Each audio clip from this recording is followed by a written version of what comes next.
Good morning, comic book fans. Welcome back to Comics in 5 Minutes. I'm your ever-loving Shorty, and this is going to be longer than 5 minutes, and it's not really a review. This is the start of our rundown of the best of the year.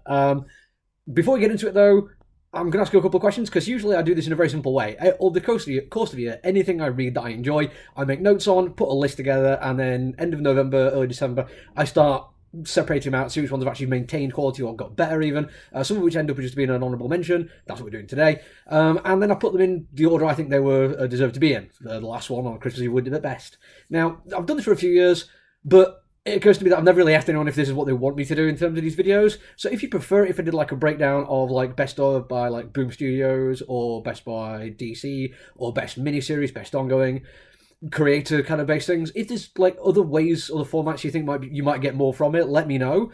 If not, I'm just going to carry on doing it the way I do it because I enjoy doing it this way. So yeah, this is my honourable mention list because there is rules to how I do it. It has to be something where the majority of the comic books have come out this year. So if something like issue 1 started in December of last year, fair enough.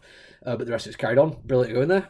It has to be an issue starting from an issue 1. Could be a miniseries or an ongoing. Either way, can't be miniseries. It can be miniseries. Can't be an ongoing which has had a new creative team or anything like that. It's got to be from an issue 1. And my reason for doing that is fairly simple. That I want it to be as easy as possible for somebody to watch these reviews and go, oh, that's cool, I want to pick that one up. But my rules mean sometimes some great stuff doesn't get mentioned. So I have a list here with some ones that I think you should be checking out. First off, there's Swamp Thing Green Hell. Something is a great character, and genuinely, I could put like other Swamp Things on this list this year as well. It's been really, really good. This one was one issue of a Black Label miniseries, which then vanished. It turns out the artist, I think, the Mank, has not been well this year, and Jeff Lemire, if I remember correctly, the writer, has basically come out and said, yeah, we are now going to try and finish it. It was a fantastic issue 1, but I can't really include it because we've only ever had one issue. Other stuff which kind of broke the rules a little bit, we've got Batman and Detective comics this year. Both of them have had new creative teams come in which have done amazing things. Zdarsky on Batman and Ravio on Detective. Both brilliant writers and well worth paying attention to. They're not issue 1s, but they start a new arc, and I think it's worth pointing out that they're amazing. Vermilion, which was fantastic, but it was a one-shot.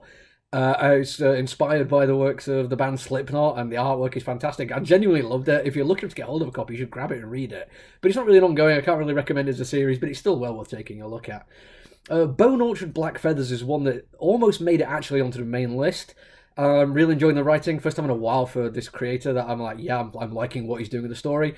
But in 2 separate issues, there's points where the speech bubbles are going to the wrong person, and it really took me out of it, and it was frustrating. But it's good horror otherwise. I would recommend taking a look at it. A few Marvel ones now. I've got Punisher and Ghost Rider, both of which have started this year with new creative teams and issue 1s. And they've both been fantastic in their own way. Punisher, basically Jason Aaron, I think, has taken over, and he's basically turned Punisher into an agent of the Hand, or like a high priest of the Hand or something. And it's been a lot of fun. One of the most interesting Punisher stories I've read in a while. But it still has elements of Punisher to it, and I hate to say it, but the art is a bit of a letdown. Some of the colouring is just weird.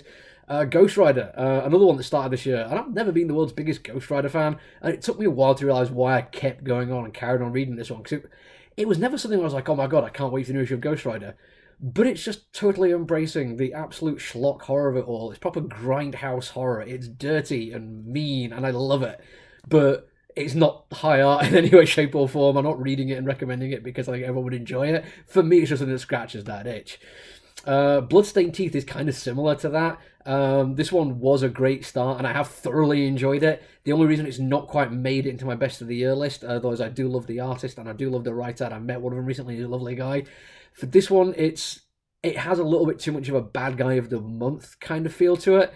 And I'm hoping the second arc has just kind of picked up now. I get to go and read. I've started reading it, and it definitely is a bit more of improvement. It feels like they're building on stuff a little bit more now. But that first arc is mostly what came out this year, and as much fun as I had with it, it's not something where I'm not like, oh man, I can't wait to see how the story develops, because the story was kind of simple and fun, but simple. Doctor Strange 4 Sunrise.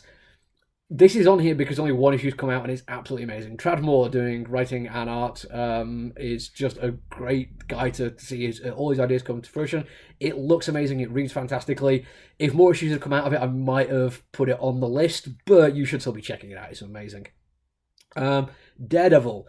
This one technically is an issue 1. I could have put it on the list again. I've put Daredevil on the last year or the year before because Zdarsky took over. This one, it took a weird little break to an event and did 3 issues of Daredevil Woman Without Fear. But honestly, it just feels like it's a continuation. As much as I'm enjoying it, Zdarsky is a great writer. I love what he's doing with the character. It feels like it may be a little bit of a cheat to put it on. Yes, I know it fits within my rules. Technically, I would be breaking them, but morally, I think I'd be breaking the rules. Bloodshot Unleashed. This is an amazing one. This is probably the closest I think that would have made it onto my list. Didn't quite do it, and it's hard to say exactly why. Maybe it's a character that I'm not that invested in. But the more I'm reading, the more I'm finding out about the character, and it is fantastic. And the writer is brilliant, and the artist is one of the guys who did Wildstorm a few years ago, and it's fantastic. It looks amazing. It's full of like anti-war messaging, kind of flying in the face of a lot of big boys on adventure kind of stuff. It is worth checking out, but I'm still finding my feet with it a little bit. It's a universe I'm not very familiar with, so there's like callbacks and other characters setting up, and I spend a lot of time wondering what's going on, but I'm enjoying what I'm seeing. And then finally, this one is a multi-part one, because 3 comic books all came out this year, all starting with Kieran Gillen at the head, and it's basically been Immortal X-Men, Legion of X, and X-Men Red, and they're all been good in their own way. X-Men Red not so much for me, didn't quite land in the way I thought it would.